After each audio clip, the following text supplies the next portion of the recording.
Hi friends. నా పేరు Surendra. Welcome back to my channel.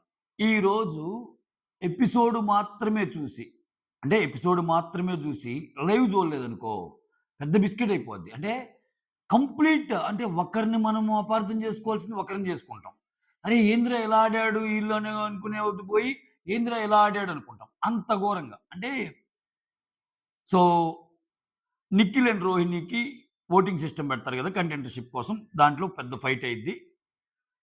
దాని గురించి మాట్లాడుకుందాం. దాని గురించి మాట్లాడుకున్నాక ఫస్ట్ దాని గురించి మాట్లాడుకున్నాక డైస్ గేమ్‌కెళ్దాం. డైస్ గేమ్‌లో ఎవరిది ఏంటి అని జేయటానికి ఆయన నేమ్స్ మార్క్ చేస్తాడు. కన్‌ఫ్యూజన్ రాకుండా ఉండటానికి. దాని ప్రకారమే తీస్తాడు.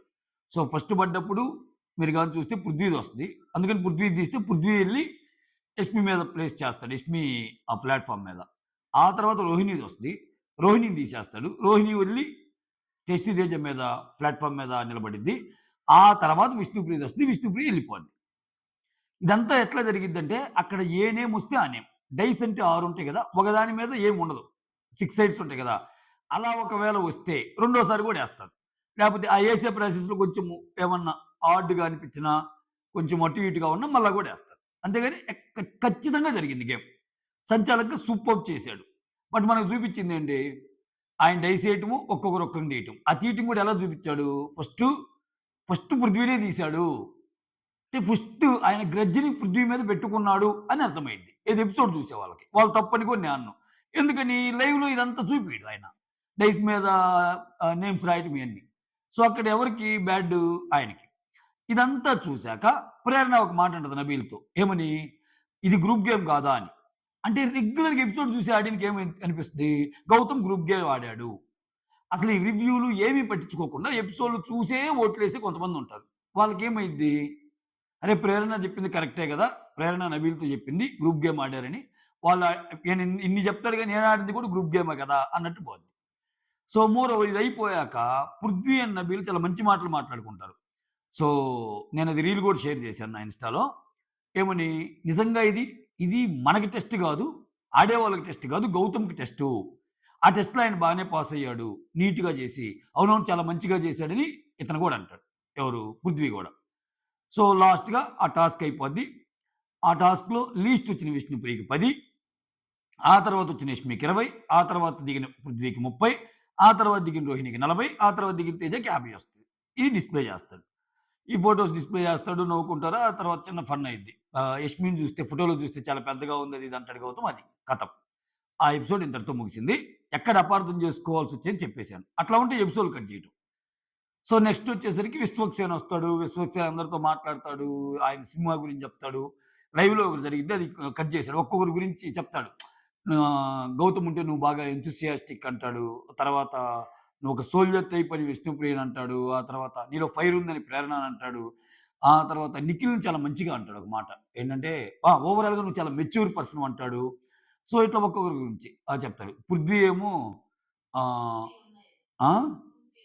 బ్యూటిఫుల్ ఏదో 2, 3 ఉన్నాయి నీకు. బట్ క్యూపిడ్ అనేదో అంటాడు. చాలా హ్మ్. ఆ! క్యూపిడ్ అనేదో అంటాడు. ఇట్లా ఒక్కొక్కరికి ఒక్కో ట్యాగ్ మంచిగా ఇస్తాడు అందరికి. సినిమా ముచ్చట్లు చెప్తాడు. అవినాష్ వచ్చి నా షర్ట్ నువ్వు తీసుకో నీ షర్ట్ నీకియ్యి అంటే ఫస్ట్ షర్ట్ అడుగుతాడు. అరె నాకెట్రా షర్ట్ అంటే నేనిస్తానన్నా అంటే అవినాష్ షర్ట్ తీసుకొని ఆయన షర్ట్ ఇస్తాడు. కబుర్లాడతారు, డాన్స్ చేసుకుంటారు, ఫైన్. అందరితో అదే అయిపోద్ది. రైట్. ఇవి నార్మల్ జరిగింది. మెయిన్ గొడవలు మాట్లాడుకుందాం. గొడవలేంది? ఇక్కడ నిఖిల్‌కి, రోహిణికి ఇచ్చేటప్పుడు ఒక్కొక్కరికి ఇస్తారు. రోహిణికి ఎక్కువొస్తాయి. అది చాలా సార్లు చెప్పుకున్నాం. మళ్ళా రిపీట్ చేయటం ఎందుకు? మెయిన్ గొడవకెళ్ళిపోదాం. ఇక్కడ గౌతమ్ రైజ్ చేసిన పాయింట్ ఏంటంటే, వైల్డ్ కార్డ్స్‌ని ఎలాగైనా తీయాలి. వైల్డ్ కార్డ్స్‌ని ఎలాగైనా తీయాలి అని ఒక ఇది జరుగుతుంది. సో, అది ఎలాగైనా సరే ప్లాట్ టీవీ దాన్నేమంటాడు? ఒక్క నిమిషం ఆగండి. ఆ! వైల్డ్ కార్డ్స్‌ని ప్లాటింగ్ చేసి ఎలాగైనా బయటికి పంపియాలన్నట్టు చూస్తున్నారు అన్నట్టంటే, అప్పుడు గమ్ముగానే ఉంటారు. సో, నేను చెప్పేదేంటంటే రోహిణి చాలా బాగానే ఆడుతుంది కాబట్టి, నాకు రోహిణి, నిఖిల్ ఇద్దరున్నా, ఈ పర్టిక్యులర్ పాయింట్ ఆఫ్ టైమ్‌లో నేను రోహిణికి సపోర్ట్ చేస్తున్నాను. ఎందుకంటే ఆమె కూడా ముందుకెళ్ళాలనుకుంటున్నానని చెప్తాడు. చెప్తా వైల్డ్ కార్డ్ ఎగ్జాంపుల్ చెప్తాడు. సో, రోహిణి, నఖిల్‌కి సపోర్ట్ చేస్తున్నాననేది చాలా మైన్యూట్ పాయింటే ఇద్దరికి సపోర్ట్ చేయాలనేది. బట్ యాక్చువల్ పాయింట్ ఏందంటే, ఈమెను ముందుకు తీసుకెళ్ళాలని. ఎందుకంటే చాలా బాగానే ఆడుతుంది గేము అన్నట్టు రోహిణికి నా సపోర్ట్ చేయాలనుకున్నానని చెప్తాడు. ఓకేనా? ఇది. అంతా అయిపోయాక ఆహ్, పృథ్వీ టర్న్ వచ్చినప్పుడు పృథ్వీ ఏమంటాడు? నిఖిల్‌కి సపోర్ట్ చేస్తాడు. ఇక్కడ నిఖిల్‌కి సపోర్ట్ చేసింది ఎవరెవరంటే ఒక్క నిమిషం ఆగు. ఎవరెవరికి సపోర్ట్ అనేది మీకు తెలుసు గదా! ఆహ్, గౌతమ్ ఏమో రోహిణికి, యష్మి ఏమో రోహిణికే, టేస్టీ తేజ రోహిణికే, పృథ్వీ నిఖిల్‌కి, విష్ణుప్రియ నిఖిల్‌కి, అవినాష్ రోహిణికి, నబీల్ వచ్చి నిఖిల్‌కి. ఇదనమాట.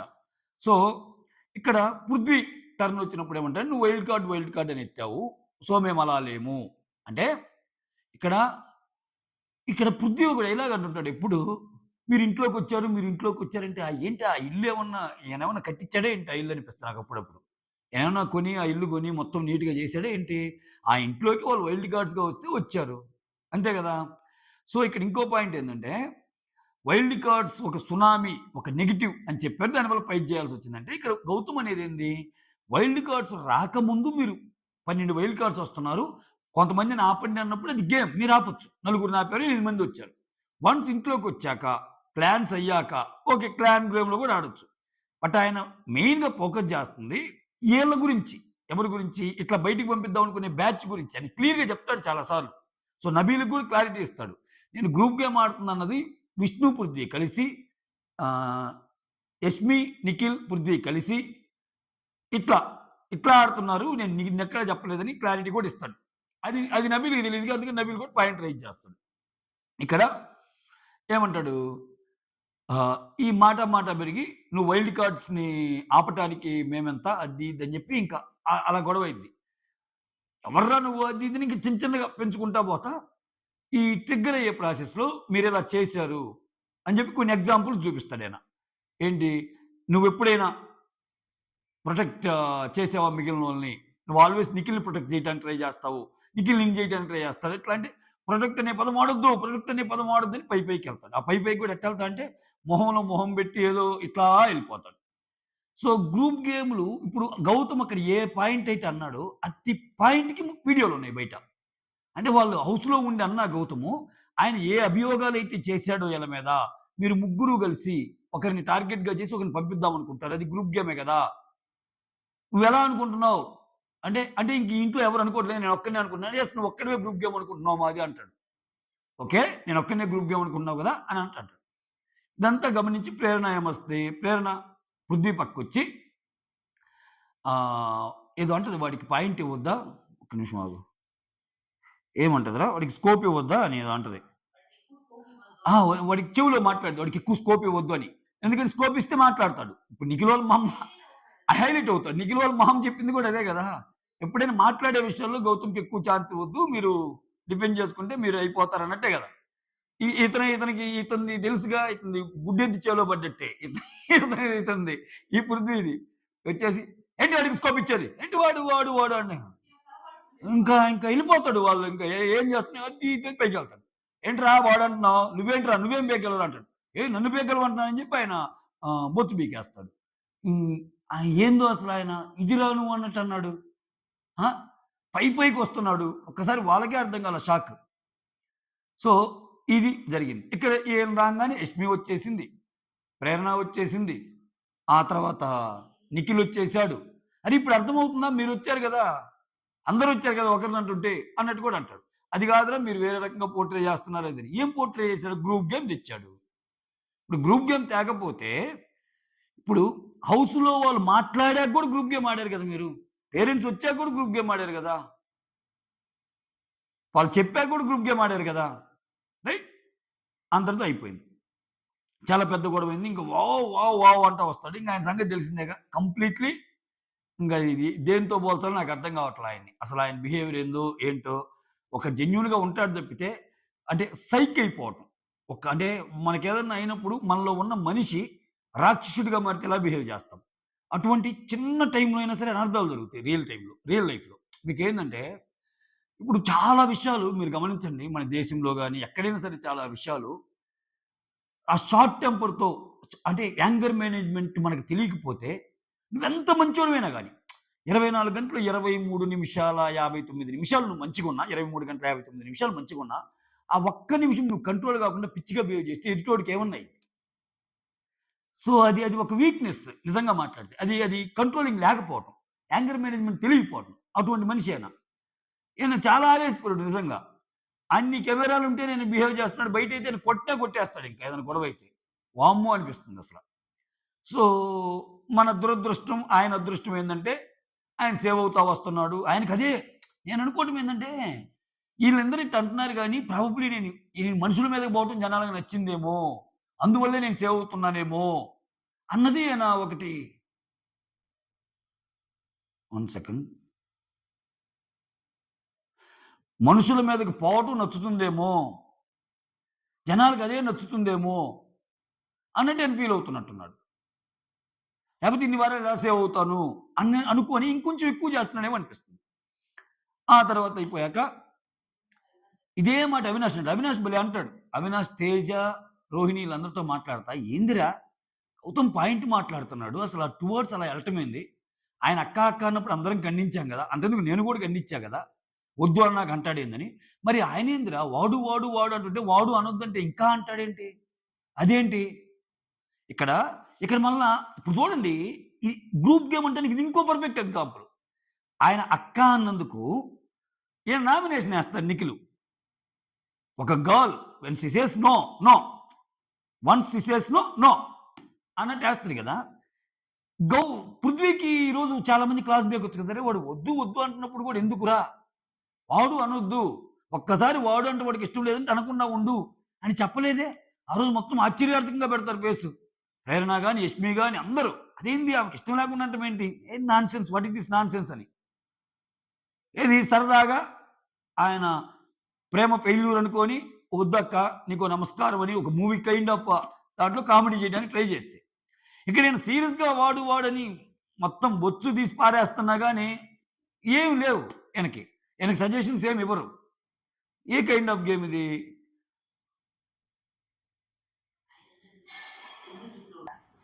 ఇక్కడ అవినాష్ ఒక హైలైట్ డైలాగ్ అంటాడు. ఏమంటా అంటే, "ఇదేంట్రా మనుషుల మీదకి అలా అలా వచ్చిపోతా, డిస్‌రెస్పెక్ట్‌గా మాట్లాడతా, ఇంత దారుణంగా మాట్లాడేవాళ్ళు ఉంటున్నారు. రెస్పెక్ట్ ఇచ్చుండే వాళ్ళందరూ ఎళ్ళిపోతున్నారు. ఇదేం గేమ్‌రా స్వామి? ఆయన ప్రాబబ్లీ 10 వారాలు నేను సేవ్ అయ్యాను, నేను సేవ్ అయ్యాను అని విర్రవీగుతున్నాడేమో 11 వారాలు. ఇదే కైండ్ ఆఫ్ గేమ్" అని ఆయన ఓపోతాడు. ఎందుకంటే ఆయన కూడా బాధితుడే. ఆయన కూడా 2, 3 సార్లు చుట్టి అవతలేస్తాడు గేమ్‌లో. సో, ఈయనకి చాలా మంది బాధితులున్నారు. ఓకేనా? ఇది జరిగాక ఇదంతా అయిపోయాక ప్రేరణ అండ్ యష్మితోటి కూడా ఒక కన్వర్జేషన్ ఉంటది. ఎవరిది? గౌతమ్‌ది. మీరు గ్రూప్ గేమ్ ఖచ్చితంగా ఆడుతున్నారు. మీ ఇద్దరు కలిసి కూడా గ్రూప్ గేమ్ ఆడుతున్నారంటే, "నువ్వలా అనకు, నువ్వలా అనకు. ఎప్పుడు ఆడాం గ్రూప్ గేమ్" అంటే ఆయన ఎగ్జాంపుల్ చెప్తాడు. మూట్ల బస్తాలో గాని, వచ్చినప్పటి నుంచి అసలు ఇంతవరకు కానోళ్ళు మెగా చీఫ్ కావాలి అంటే, రోహిణిని మెగా చీఫ్‌గా చూజ్ చేసుకోవచ్చు కదా! ఆమె కూడా ఉంది కదా లిస్ట్‌లో. ఆ మాట ఎందుకన్నాడంటే, మీరే అంటున్నారు కదా! ఇప్పుడు దాకా వన్స్ క్లాన్‌లోకి ఎంటర్ అయ్యాక హౌస్ అంతా ఒకటే అని. అలాంటప్పుడు రోహిణి అయితేమి, ఇంకొకరైతేమి చేయొచ్చు కదా! అన్నప్పుడు అంటే అక్కడ ప్రయారిటీసు. సో, మాకు ఫస్ట్ ప్రయారిటీ వాళ్ళుందన్నట్టు మాట్లాడతారు. ఆ తర్వాత మీ ఇద్దరు ఒకరికొకరు కూడా హెల్ప్ జేసుకోలేదా? అది ఒక టాస్క్‌లో యష్మిని సెలెక్ట్ చేస్తారు కదా! నామినేషన్‌లో ఉన్నావు కాబట్టి నిన్ను తీసేస్తున్నానురా! అంటే యష్మి కూడా నామినేషన్‌లో ఉందంటే మళ్ళా అక్కడ కంపారిటివ్‌లీ నువ్వు చాలా బెటరు. కంపారిటివ్‌లీ యష్మి చాలా బెటర్ నీతోటన్నట్టు చెప్తది ప్రేరణ. ఇంకో మాట యష్మిని ఎలా చేస్తున్నావు అనుకున్నానంటది. అంటే ఏంటి యష్మిని చేయదా? అదయిపోయాక ఇంకేమన్నా ఎగ్జాంపుల్స్ ఉంటే రెడ్ టీమ్ ఎగ్జాంపుల్ ఉంది గదా! అంటే రెడ్ టీమ్ ఎగ్జాంపుల్‌లో నువ్వసలు గేమే ఆడలేదు కదరా! అంటది. మరి మీరు మాత్రం బాగానే కంపారిటివ్‌లీ నీతో పోల్చుకుంటే సూపర్ అంటది. ఏం ఆడారు? ఆ యాపిల్ కాయ ఒకటి దొంగతనం చేసి కింద పడిందని జెచ్చి దాచిపెట్టింది. అది ఆమె ఆడిన గేమ్. అంతకు మించి ఏం లేదు. డిఫెండ్ చేసిందంతా ఆయనే. మోస్ట్ డిఫికల్ట్ టాస్క్‌లన్నీ ఆయనే ఆడాడు రెడ్ టీమ్‌లో గూడా. మళ్ళా మోర్ ఓవర్ ఆయన ఆడిన గేముల్లో సెకండో, థర్డో వచ్చారు. వాళ్ళకి ఆ పర్టిక్యులర్ టైమ్‌లో రెడ్ టీమ్ ఉండటం ఇష్టం లేదు కాబట్టి అలా ఔట్ అయిపోయారు. నిఖిల్ ఫోకస్ అంతా అప్పుడేందంటే రెడ్ టీమ్‌లో గౌతమ్‌ని తీసేయాలి. లేవా వీడియోలు బోలెడన్ని లేవా? సో, ఇది చెప్తాడు. ఇంకా ఆమె పో అది ఇది అన్నట్టు తెలుసుగా ఆమె చిరాకుగా ఉంటది. ఇది మ్యాటరు. సో, ఇక్కడ పృథ్వీ మాట్లాడిన మాటలు మీకు ఎంతమందికి నచ్చాయి? ఓకేనా? రాకముందు ఏందది? ఇంకియన్నీ చెప్పుకునేయాలండి. ఇంకియన్నీ కవర్ చేసినయేనండి. ఒక్కొక్కరు వాళ్ళకిస్తా ఏం జేస్తారు. విష్ణుకి, రోహిణికి గొడవైద్ది గదా! నేను ఫస్ట్ రోహిణికి ఇద్దామనుకున్నాను. కాకపోతే ఆమె నన్ను మాటంటం నచ్చలేదు. అందుకని నిఖిల్‌కి ఇస్తున్నాను అని అంటది. ఇంకా ముందు పృథ్వీ ఆయనకిస్తే ఈమె కూడా ఆయనకేస్తది. ఈమెది ఏ రేంజ్ అంటే అదేదో స్కిట్ ఏస్తారు ఈరోజు Vishnu comedy skit. Comedy skit ఏస్తే టైమర్ పెంచుకోవడానికి. సో, 'టేస్టీ తేజను' 'అవినాషు' అనుకుంటా. వాళ్ళ బాయ్ ఫ్రెండ్‌గా అది ఇది అని చెప్పి ఏదో యాక్ట్ చేస్తుంటే, "రేయ్ జాగ్రత్త నాకో బాయ్ ఫ్రెండ్ ఉన్నాడు. హి విల్ కిల్ యూ" అన్నట్టు అంటుంది. గౌతమ్ అనే నాకు బాయ్ ఫ్రెండ్ సారీ పృథ్వీ అనే నాకు బాయ్ ఫ్రెండ్ ఉన్నాడు. హి విల్ కిల్ యూ అంటుంది. నో ప్రాబ్లమ్ అంటాడాయన. సో, అట్లా జరిగిపోయినియి. ఇంకేం జరిగినియి? ఆ! ఇక్కడ విచిత్రం ఏందంటే, ఈ ఈళ్ళతో ఇదే ఈళ్ళకి కొంచెం లోక జ్ఞానం తక్కువనిపిస్తుంది నాకు. ఈ అవినాష్, రోహిణి, టేస్టీ తేజ ఈళ్ళందరూ మాట్లాడుకునేటప్పుడు, ఈ పృథ్వీ గురించి మాట్లాడతాడు. ఏంటి అట్లా బిహేవ్ చేస్తున్నాడు? ఏంటంత ఇది అన్నట్టు. పక్కన నిఖిల్ ఉంటాడు. నిఖిల్ జాగ్రత్తగా ఇంటుంటాడు. ఇంటుంటే, అరే! నిఖిల్ ఇంటే వాళ్ళకి చెప్తాడు గదా! ఇదిగో లేదు ఈళ్ళు మాట్లాడుకుంటానే ఉంటారు. అంటే వీళ్ళ బిహేవియర్ ఎలా ఉంటదంటే, ఛీ! ఛీ! నిఖిల్ అట్లాంటోడు గాదు. నిఖిల్ మనతో గూడా బాగుంటాడు. ప్రేరణ గూడా మనతో చాలా బావుంటది. ఇటు మాట్లాడితే ఎల్లవో అనుకుంటారు ఈళ్ళు. వీళ్ళు చేస్తుందేంది ఫస్ట్ నుంచి 12 వారాలు ఒక్కొక్కరు ఒక్కొక్క బ్యాచ్ దగ్గరికెళ్ళి ఆ విషయాలన్నీ గ్యాదర్ చేసి తర్వాత మాట్లాడుకుంటా ఉంటారు. ఇది చాలా సార్లు చెప్పినా నేను. సో, అది మ్యాటర్. అలా అయింది. ఇక్కడ ఇంకోటయిద్ది. ఇంకోటేంది అసలు మెయిన్ విషయం మర్చిపోయానబ్బా! విష్ణుప్రియ టీ షర్ట్‌కి హోల్ పడిద్దనమాట. ఇది ఇంపార్టెంట్ విషయం. విష్ణుప్రియ టీ షర్ట్‌కి హోల్ పడితే ఈళ్ళేం చేస్తారంటే ఇప్పుడేంటి వాళ్ళ పాయింట్ ఏందంటే 'టేస్టీ తేజ' గాని, 'అవినాష్' గాని పాయింట్ ఏందంటే, దానికి సంచాలక్ పృథ్వీ గదా! విష్ణుప్రియ టీ షర్ట్‌కి హోల్ పడినప్పుడు అది నువ్వు కన్సిడర్ చేయకూడదుగా. సో, ఇక్కడ విష్ణుప్రియ తర్వాత ఇంకా 2 టీ షర్ట్‌లున్నాయి. ఒకవేళ పృథ్వీ ఒకవేళ ఇక్కడ ప్రేరణ గూడా చెప్తది దీని గురించి. ఒకవేళ పృథ్వీ విష్ణుప్రియ దానికి హోల్ ఉందని జెప్పి పక్కన పెట్టాడనుకో, ఆ తర్వాతొచ్చిన 2 వాళ్ళు హోల్ లేకుండా కాపాడుకోగలిగారనుకో, ఆ 2 సేవ్ అవుతాయిగా. అప్పుడేమి పోద్దిగా. ఇప్పుడు ఎందుకు లాస్ట్ రౌండ్ పెట్టాడు? 5లో 4 టీ షర్ట్‌లు అక్కడ పెట్టారు. ఇంక ఉంది ఒక్కటే. ఒకటన్నప్పుడు ఒకరిది పడేస్తే రెండో వాళ్ళు లాస్ అయిపోతారు గదా! అందుకని ఇద్దరికీ ఓటింగ్ పెట్టాడు. అలా కాకుండా విష్ణుప్రియదే తీసేసారనుకో, అప్పుడేమైద్ది? మిగిలిన ఇద్దరు పడేవాళ్ళు. ఆ ఇద్దరియి పడినప్పుడేందంటే, అప్పుడు కంపారిజన్ వచ్చేది. ఈ మూడిట్లో ఎవరికి తక్కువ బొక్కలున్నాయని. సో, ఒక ప్రాబబిలిటీ ఏంది? విష్ణుప్రియ కంటే వాళ్ళిద్దరు కాపాడుకోగలిగారనుకో, అప్పుడేంది? ఈ మూడిట్లో రెండే తీసేవాళ్ళు. అప్పటికి 3 షర్టులు ఆల్రెడీ ప్లేస్ అయినాయి కాబట్టి. విష్ణుప్రీత్ నాలుగో షర్ట్ కాబట్టి. అప్పుడు గేమ్ మారే ఛాన్స్ ఉంది గదా! సో, ఇలా ఎందుకు జేశాడు అని. ఇక్కడ ఇక్కడ నబీల్ ఏమంటాడంటే నబీల్ ముందు చెప్తా ఇది. నబీల్ ఏమంటాడంటే, సో, నేనైతే అది చిన్నదే కాబట్టి కన్సిడర్ చేస్తాను అది సంచాలక్‌గా అన్నట్టు అంటాడు. సరే నువ్వు ఇండివిడ్యువల్‌గా ఆ గేమ్‌లో ఉంటే ఎలా ఆడతావు అంటాడు అవినాష్. నేనుంటే ఫైట్ చేస్తా. నేనుంటే ఫైట్ చేస్తాను. అదేంటి స్వామి నువ్వుంటే ఒకలాగా, సంచాలక్‌గా ఉంటే ఒకలాగా. అబ్బో! భలే న్యాయం చెప్పావని కామెడీ చేసుకుంటూ ఎళ్ళిపోతాను. ఏంటి మీరు నన్ను క్వెషన్ అడిగారు. నేను ఒకటి చెప్పాను. రెస్పెక్ట్ లేకుండా ఎలా ఎళ్తారు ఏంటని నబీల్‌కి కోపమొస్తాయి. అక్కడ వాళ్ళు డిరైవ్ చేయాలనుకున్న పాయింట్ ఏందంటే, నువ్వు సంచాలక్‌గా ఉంటే ఒకలాగా, నీ ఇండివిడ్యువల్ అయితే ఒకలాగా చూస్తావా అనేది. అయితే ఇక్కడ నబీల్ పాయింట్ ఏందంటే, ఎవరైతే ఇండివిడ్యువల్ ఉన్నారో వాళ్ళు డిఫెండ్ చేసుకోవాలి అప్పుడు అన్నట్టు అంటాడు. బట్ లాజికల్‌గా దీన్ని చేస్తే ఆళ్ళ పాయింట్ కరెక్టే. సో, ప్రేరణ గూడా నీకు రోహిణితో అంటది. సో, ఈ విష్ణుప్రీతి కాకుండా నెక్స్ట్ 2 వస్తే, ఆ 2 నీట్‌గా మీరు గాని డిఫెండ్ చేసుకోగలిగితే ఆ 2 టీ షర్ట్‌లు అప్పుడేమైనా పోద్ది గదా! మొత్తానికైతే కొంచెమైనా ప్రాబబిలిటీ ఉంది గదా! ఉంది గదా! అక్కడేంటి లేకపోతే ఏ రౌండ్‌కి ఆ రౌండ్ డెసిషన్ తీసుకోవాలి కాబట్టి అలా చేశానంటాడు. అప్పుడేం చేయొచ్చు సంచాలక్? బిగ్ బాస్ నాకు దీని మీద అనుమానం ఉంది. కాబట్టి అప్పుడే నేను ప్లేస్ చేయను. దీన్ని హోల్‌లో పెడుతున్నాను. ఒక హోల్ ఉంది కాబట్టి. దీన్ని హోల్‌లో పెట్టి మిగిలిన గేమ్ కంటిన్యూ చేయండి. ఆ 2 వచ్చాక గూడా అప్పుడు ఈ మూడిట్లో ఏది ఎక్కువ జరిగితే వాటిని పక్కన పెడతాను అన్న ఈక్వేషన్ డిరైవ్ చేయొచ్చు. పృథ్వీకి అంత ఆలోచన శక్తి ఉందని నేను అనుకోవటంలా. మనిషి మీదకి దూకుతాడు తప్పితే ఇన్ని ప్రాబబిలిటీసు ఇంత కథ ఆయనకి తెలీదు. ఆయన గేమే వేరే వాళ్ళు ఎక్స్‌ప్లెయిన్ చెప్పేసారు. ఏంట్రా? ఏంటి ఏం చెప్పారు వాళ్ళు? ఇప్పుడు ఏం చేయాలి మనం? ఓకే. మనిషి మీదకి దూకాలి అంతేనా? మనిషి మీదకి తిట్టాలి అంతేగా? లేకపోతే గట్టిగా పడేసేయాలి అంతేగా? ఇట్లా ఇట్లాంటి గేమ్స్ ఈయనకి బాగుంటాయన్నమాట. సో, అది మ్యాటరు. మొత్తానికి ఓవరాల్‌గా లైవ్ చూడకపోతే ఎపిసోడ్‌ని వేరే రకంగా చూసుకునే అవకాశం ఉంది. ఓకే. నెక్స్ట్ ఆ టాస్క్‌లో మాత్రం నిజం చెప్పాలండి. రోహిణి, అవినాష్ సూపర్ అంతే మెచ్చుకోవచ్చు. అంటే రోహిణి చూడండి ఫిజికల్ టాస్క్‌లో జనరల్‌గా ఏంది విష్ణు చాలా స్ట్రెంత్ అనుకుంటాం కదా మనం. ఆమె కంటే ఎక్కువ సేపు రోహిణి నిలబడగలిగింది. ప్లస్ ఆమె కింద పడకుండా మళ్ళా అదే రూప్ తీసుకొని మళ్ళా ఆమె దగ్గరికి 'టేస్టీ తేజ' దగ్గరికెళ్లి నిలబడింది. వాళ్ళిద్దరు చాలా సేపు ఉంటారు ఫైనల్ దాకా. అసలు చాలా మంచిగా ఆడారు. 'టేస్టీ తేజ', 'రోహిణి' వేరే లెవెల్ ఆడినట్టు. ఎక్సలెంట్ నిజంగా. మోర్ ఓవర్ నిన్న 'టేస్టీ తేజ'కి గేమ్‌కి హెల్ప్ చేసేటప్పుడు కంటికి దెబ్బ తాకింది గౌతమ్. అవేమీ లెక్క చేయకుండా, అసలు దాన్ని ఒక పాయింట్ కిందే పెట్టకుండా, సో, నాకు దెబ్బ తగిలింది అనకుండా, సో, గేమ్‌లో ఆడటం మంచిగా అనిపించింది. అయితే ఆయన అప్పుడప్పుడు ఈ మోనోలాగ్ లాగా ఒకటి చెప్తా ఉంటాడు. ఇంకా ఆయనకిప్పుడు ప్రాబ్లమ్ ఏందంటే, కంటికి కనిపించే నిజాన్ని నేను బయటికి తెలియజేస్తానని ఎందుకు అంటున్నా అంటే పదే పదే, యాక్చువల్‌గా అది ట్రోల్ మెటీరియల్ అది. అది అనకూడదెక్కువ. కానీ నేనేమనుకుంటున్నా అంటే, ఇప్పుడిక్కడ ఏ మాట ఆయన వేరే వాళ్ళతో చెప్పినా అది గ్రూప్ గేమ్ లాగా అయిపోద్ది. ఇప్పుడు వాళ్ళు అలా చేస్తున్నారు, ఇలా చేస్తున్నారు అంటే వాళ్ళ గురించి మాట్లాడినట్టయిద్ది గదా! ఎక్కువ పదాలు వాడితే. సో, అందరికి అందరున్నారు. నేనేది చెప్పాలనుకున్నా డైరెక్ట్ ఆడియన్స్‌తో చెప్తాను అన్నట్టు ఏమన్నా ఆయన ఇది జేస్తున్నారు. చాలామంది దీన్ని ట్రోల్ మెటీరియల్ అనుకునేవాళ్ళున్నారు. ఆయన చెప్తున్నారు అనుకునేవాళ్ళున్నారు. తీసుకునే దాన్ని బట్టి ఉంటది. అట్టనుకుంటే ఇంక సీజన్ 5 విన్నర్ ఎవరు? సన్నీ. ఆయన ప్రతిరోజు ఆరు బయటకి అలా కూర్చొని వాళ్ళ అమ్మగారితో మాట్లాడేవాళ్ళు. నేను ఒక్కడినైపోయాననేవాడు. చాలా అనేవాడు. బట్ ఆయన గేమ్ నచ్చింది. విన్నర్ అవ్వలేదా? ఎంటర్‌టైన్ జేశాడు. పాయింట్స్ పెట్టాడు. నామినేషన్స్‌లో బాగున్నాడు. కామెడీ జేశాడు. షణ్ముఖ్ లాంటి ప్లేయర్‌ని ఎదుర్కొన్నాడు. అన్నీ. శ్రీరామ్‌కి ఆయనకి గొడవల్లో ఆయన ప్రూవ్ చేసుకున్నాడు. అన్నీ బాగానే అయినాయిగా. సో, అంతే మరి. సో, జనాలు తీసుకునే దాన్ని బట్టి ఉంటది. That's all. Thank you so much. Signing off. Me Surendra.